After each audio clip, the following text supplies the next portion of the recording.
Difícil imaginar uma cena mais paulista do que essa.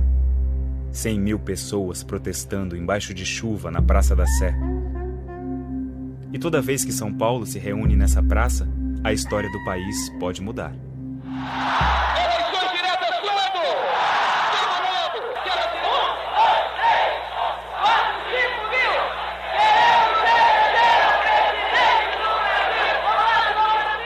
Em 1932, estavam lá Ferreirinha, estudante de Direito, Juliano Meira, jornalista de um dos maiores jornais do país, e Toledo, dono de uma barbearia no Largo São Bento. Nenhum dos três imaginava que o protesto dos paulistas naquele 25 de janeiro de 32 acabaria levando o país a uma guerra sangrenta. Envolvendo mais de 200.000 homens, inclusive eles, armados de fuzis, metralhadoras e granadas. Uma guerra que empregaria artilharia pesada, combates aéreos, bombardeios de grandes cidades e até batalhas navais. Brasileiro contra brasileiro num confronto violentíssimo. E hoje, quase ninguém sabe que tudo isso aconteceu.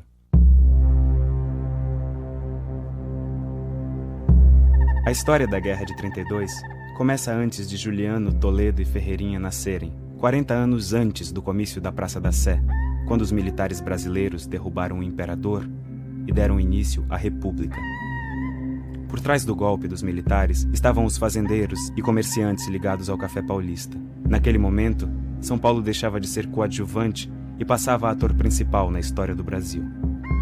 Nos primeiros 40 anos da República, mudavam os presidentes, mas o modo de governar era sempre o mesmo: defender a qualquer custo a economia do café, principal produto de exportação do país. A produção de café, que não era vendida no mercado, o governo comprava. E queimava se fosse preciso. O importante era manter o preço do café lá em cima.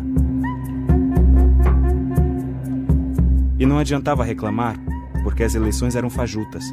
Menos de 5% dos brasileiros votavam, e os resultados eram manipulados pelos partidos republicanos estaduais, controlados pelos fazendeiros.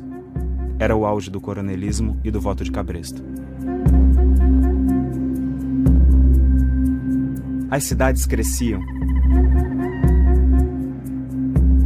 Milhares de imigrantes chegavam, o país mudava, mas os coronéis não percebiam.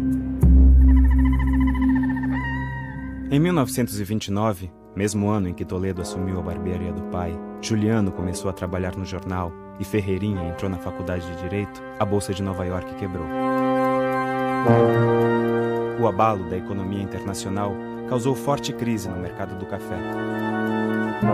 O desemprego e a fome aumentaram. No Brasil, as reivindicações dos trabalhadores eram resolvidas pela polícia com prisões e pancadas. A classe média, que já não tinha espaço político, sentiu-se estrangulada economicamente. Uma das poucas alternativas que os jovens da classe média tinham era seguir a carreira militar: cabo, sargento, tenente. Foram justamente os tenentes, que usavam armas como ferramenta de trabalho, que deram um basta na velha república. Em 1929, os fazendeiros do café paulista brigaram com os fazendeiros do leite de Minas Gerais. Os tenentes aproveitaram que a política do café com leite azedou e fizeram uma grande rebelião, tomando o controle dos quartéis no Brasil inteiro. Era a Revolução de 30. A ação dos tenentes nos quartéis recebeu o imediato apoio da população nas ruas. O presidente Washington Luiz foi derrubado e mandado para o exílio.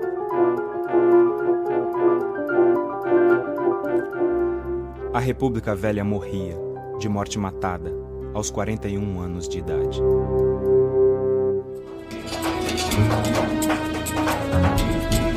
Os tenentes colocaram na presidência da República o candidato que tinha enfrentado os velhos republicanos na eleição anterior, o gaúcho Getúlio Vargas. Junto com ele, todos os grupos que apoiaram a Revolução sentiram-se perto do poder. De sindicalistas comunistas a fazendeiros e empresários liberais. Nesse verdadeiro saco de gatos que estava por trás da Revolução de 30, todo mundo queria saber uma coisa: quem, de fato, iria ficar com o poder.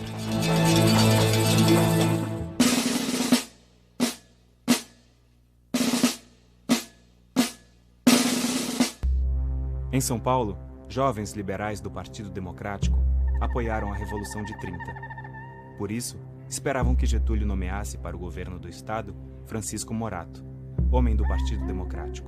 Em vez disso, Getúlio nomeou João Alberto, um tenente pernambucano que tinha participado da Revolução nos quartéis.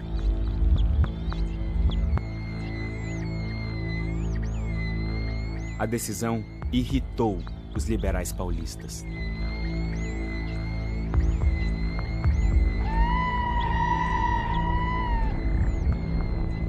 Nos 2 primeiros meses de governo, João Alberto autorizou um comício do Partido Comunista na Praça da Sé.